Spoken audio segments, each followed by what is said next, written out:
Good morning, everyone. My name is Carla Valitlan. I am a program officer responsible for the area of national reporting under the Basel Convention, and I work in the Secretariat of the Basel, Rotterdam, and Stockholm Convention. Some of you we met before, and some might be the first time. So welcome to this webinar.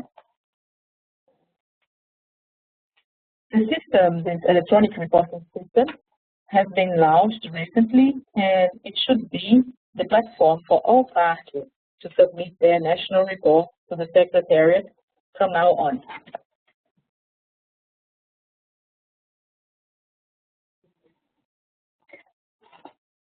Let us start by recalling the mandate of national reporting under the Basel Convention.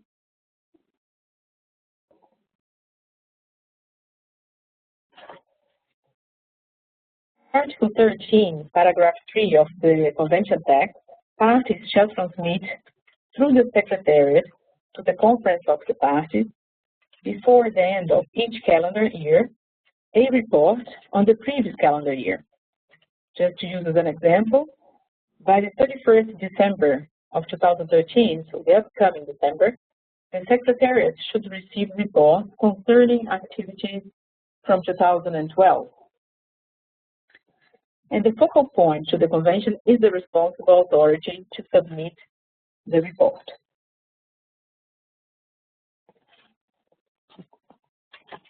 In 2002, the Conference of the Parties approved the format for reporting as is used nowadays. And this consists of a report composed of two parts. Part 1 is also known as status of information and contains qualitative information, such as details on competent authorities and focal points, definitions, restrictions, agreements, information on facilities, etc. Part 2 is also known as annual reporting and contains tables with information on import, export, and generation of hazardous wastes and other wastes, as well as information on disposal that face issues or accidents that may have occurred.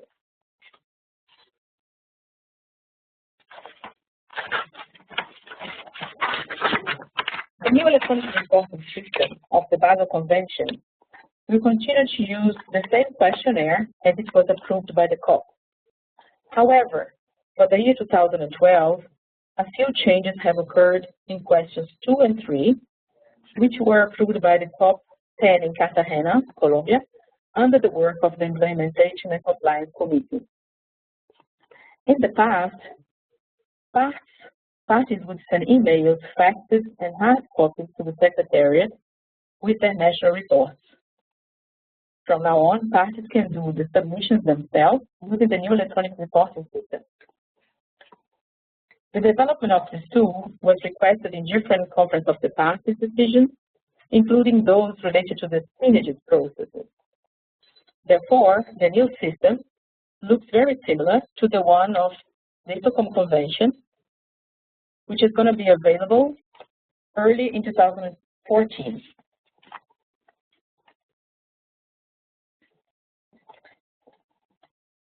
So for the time being, only the focal points of the Convention will have access to the new electronic reporting system.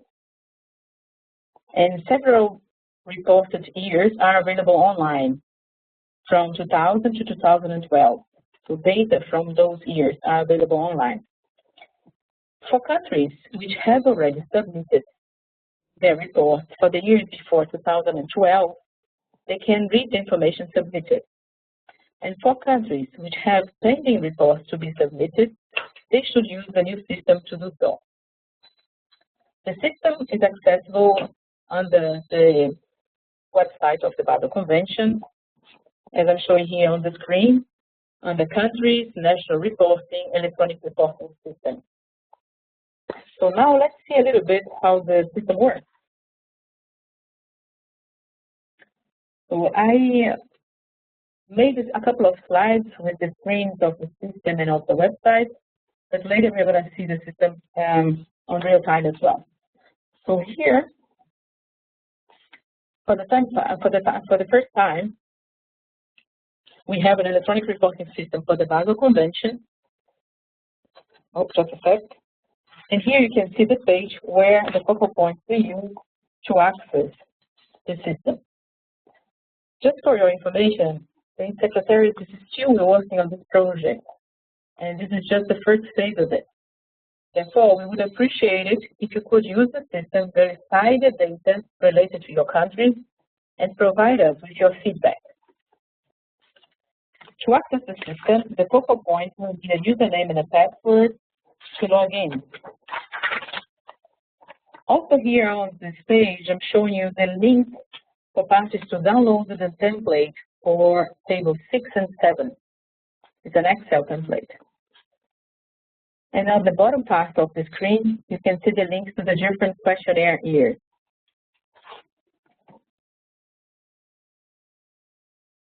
And here, a quick overview on the basic concepts of the new EIS. So on the left side of the screen, you see the list of items of the questionnaire. So questions 1, question 2, 3, 4, tables, etc. Then on the top of the screen, you see the toolbar with a navigation button, a button to save changes, and a button to check on basic errors. And then the main area of the page is the area to enter information. Additionally, I would like to inform you that the questionnaires are pre-filled with the most recent reports received.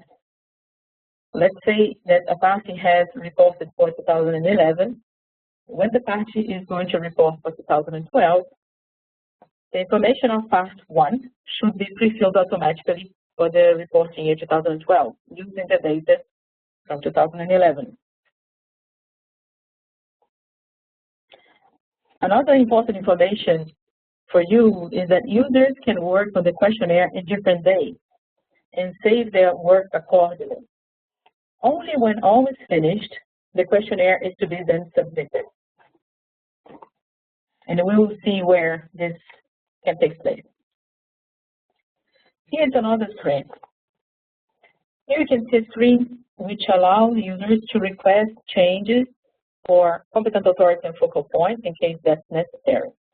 In case it's not necessary, it's just a page to read the current information that the Secretary holds on these two authorities.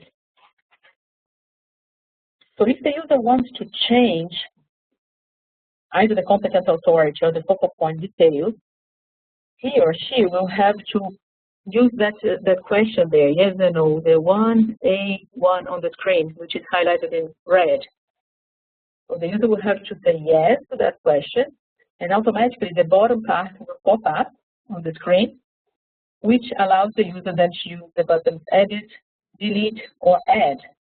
So in case the user wants to change, for example, the telephone number of the competent authority, they would have to click on yes, and then come on the screen and the button edit on the bottom right side, and then he would have access to change the telephone number, for example. And the same works for the focal point, except that for focal point, we have the restriction that a party can only have one, while competent authorities can be multiple. Additionally, the user will have the opportunity to add supporting documents signed by the duly authorized entity with the official request for change. And the Secretariat will then validate the request, and if all is fine, we'll make the changes on the other database which stores information on competent authorities and focal points. So for that, I want to make it very clear that the request here will not automatically change the information on the competent authority and focal point. There will be this step of screening from the Secretary to validate that the request is coming from an authorized entity.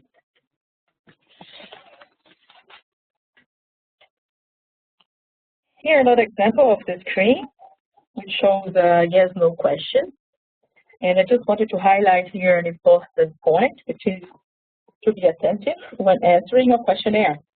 And if there are yes or no questions, as for example in questions 2 and 3, all the sub-questions will appear in case you choose yes, and they also must be answered. So it's a little different than filling the questionnaire on a Word file, for example.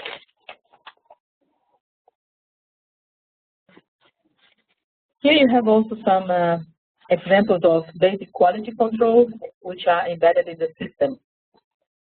So when the user presses the button check for errors on the page, or when the user saves the changes, or when the user navigates from one page to the other, the system checks if a few rules are being respected. For example, if a question is left empty, the system indicates that to the user. And here on the screen, you can see a couple of these error messages explaining that pages 2, 3, and 4, for example, have incomplete or invalid answers, and suggesting the user to select at least one answer for question 3A, for example. So what I want to also highlight to you is that the user, the focal points, will be able to submit the report with these errors. These are just there to help the users to avoid forgetting something important. But if the user really wants to submit a report with an empty question, he or she will be able to do so.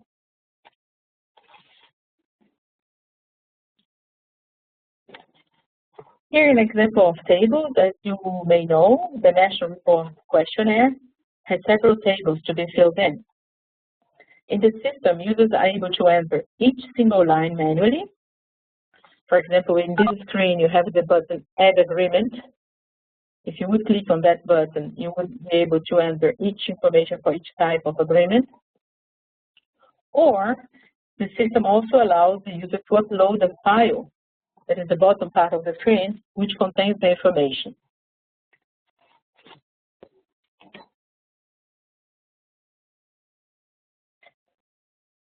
For tables 6 and 7 on import and export, or export and import, at the moment, users are able to upload the Excel file containing the information required, or enter the data manually, as well as I just showed in table 1.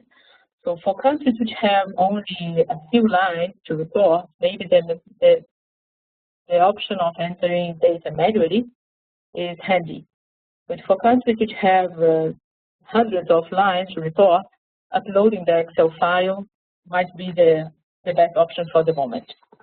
The Secretariat aims at having a more automatic feature to deal with this uploaded file, but for the time being, it's not ready yet.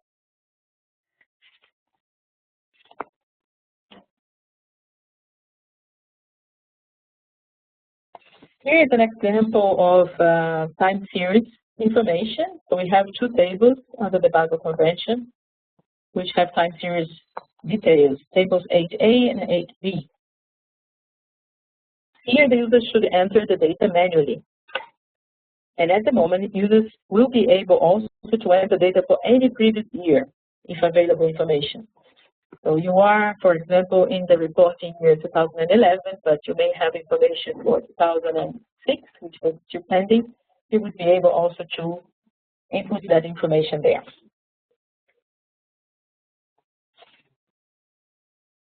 In the last page of the questionnaire, in table 10, the user will see the Submit Form button. This is the button which should only be used at the end, when the whole questionnaire is completed.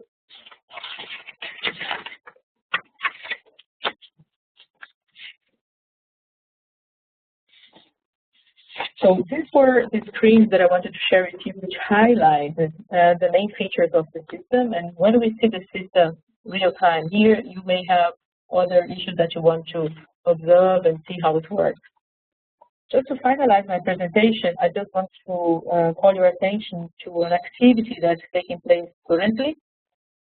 So the new format of the National Reporting Questionnaire is now being discussed by an intersessional working group working on a report, who has as the main objective, the revision of the current questionnaire and the simplification of it. The final decision on the new proposed format will be made in 2015 during the call.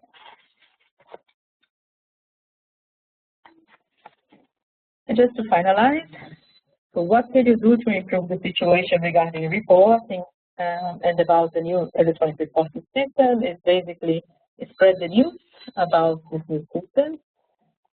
And if you can, and if you still haven't done, maybe you have the chance to provide input to the working group on reporting. And also, we are organizing several electronic training events like this webinar, but also some dedicated to countries based on the demand. And if you feel that this could help your team or yourself doing the work on national reporting, you can write to us in the Secretariat. Another area that is very important to be worked on is the standardization of data collection methodology, mainly for the quantitative information. And that's an area that we are inviting parties also to collaborate and maybe exchange best practices in this area. And finally, it would be good if all of you also can do some quality checks or quality control before submitting the data to the Secretary. But the more important part is please report on time and complete if possible. With this, I finished the slides on the system. Many thanks for your interest, and I would like to open up the floor for a few questions, and then I will demonstrate a little bit the system, how it works, and so on. Does anybody have any questions? If so, you need to raise your hand so that you can give you the microphone.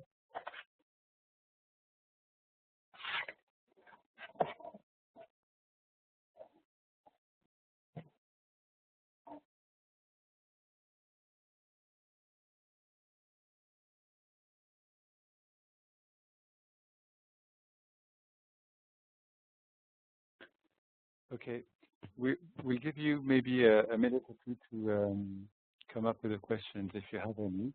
We've just received a message from Andreas Moser, who sends his kind regards to all, and indicates that he works at the Austrian Ministry of Environment and prepares the Basel report on Austria, if I read correctly. And having said that, we'll leave you a minute or two.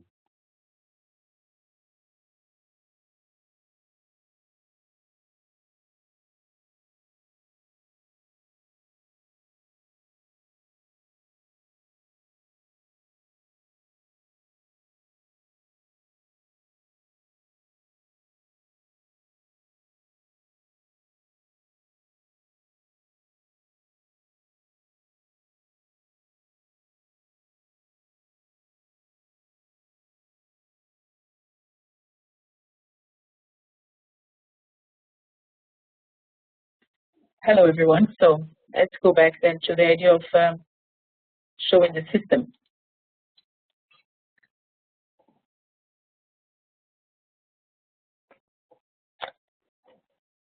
So quickly going back to the Basel website,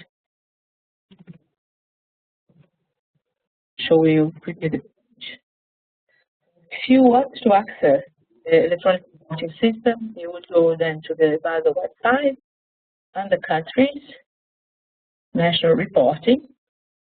You have an entry for the electronic reporting system. That's the page I showed you in my presentation. So here you can download the Excel file for tables 6 and 7. And here at the bottom you have the list of questionnaires available to be submitted or to be read. We still, as I said, are working on this project. And at the moment we don't have a report, a way of looking at the data as a public person. Only the focal points will see their own data. We are working on the new phase of the project, which will make the data also publicly available for any user on our website. For the time being, the only public information available on the website are the reports until the year 2011 through the old reporting database. So if you are a focal point and you want to report, you could come here and log in with the username and password that was provided to you last week with a letter from the Secretariat. So You would log in and put your login and password and validate the credentials, and you then enter the system. I'm not going to do that. I'm going to show you another interface now, which is not relevant for you as an administration of the system. But basically, you're going to see eventually something like this. So if you would log into the system, you would see something like this with the name of your country at the top, with the year that you are referring to also at the top. And as I mentioned, the items to be reported are here on the left side. The toolbar at the top allow you to navigate in the different pages of the system. We have 18 pages containing all the questionnaire. We have here also in the toolbar a button that I forgot to highlight in my presentation, which is the Save All Changes button. This button is useful for that, what I meant, that you are working maybe on the questionnaire in different days. So maybe you are able to input data only for questions 1 and 2 today, and you want to continue to work tomorrow. So you should save your changes before you close your window, so that the information you have entered today is saved and stored in the system, and you can review that tomorrow and the following days as well. So you can progressively work on the report and guaranteeing that you can save all the changes with this button here. Then you have this other button that checks for errors on this page, which if you press will show you if there is any problem with the page where you are in. So as I mentioned, if you forget to input some information on a specific question, an error message should appear here showing that something has been left empty. Quickly here through this screen, which is very important, information on competent authority and focal point. So this information here is what the Secretariat currently has about your country. If you see any problem, please let us know. As I say, the system is still starting to work, and maybe we are missing some points, and it would be great if you could let us know so that we can fix that quickly. And imagine that you are from the country Cape Verde, and you want to change part of the information that you see here on the screen. So you would have to click yes, and this part of the screen allows you then to edit or delete or even add a new competent authority. Additionally, you can also upload any supplementary information that is required for supporting this request of change. And the same happens for the focal point. So if you want to change some information, you would have to click here on yes, and then the system will give you the option to edit, delete, or add a new focal point. So to navigate, let's just do a few things here. I won't go into all the details, but as I mentioned before, if you have questions, again, you can request to have a session for your country, dedicated to your country, or you can contact me at any time, and then we can go through each small detail of the questionnaire and of the system. So here, let's say that we want to go to question 2, and here you have the options to answer the questionnaire. So in case you click here yes, you are then asked to provide more details of that question. That's what I was trying to highlight in my questionnaire. So be careful with questions yes or no, because whenever you answer yes, maybe something is going to pop up, as this part here has done now in your screen. And here's another example of if you want to add any text that adds value to this information here, for example, the legislation or any kind of document that supports the answer that you provided in question 2A, you could do so by uploading a file to this question, for example. And this goes for many questions.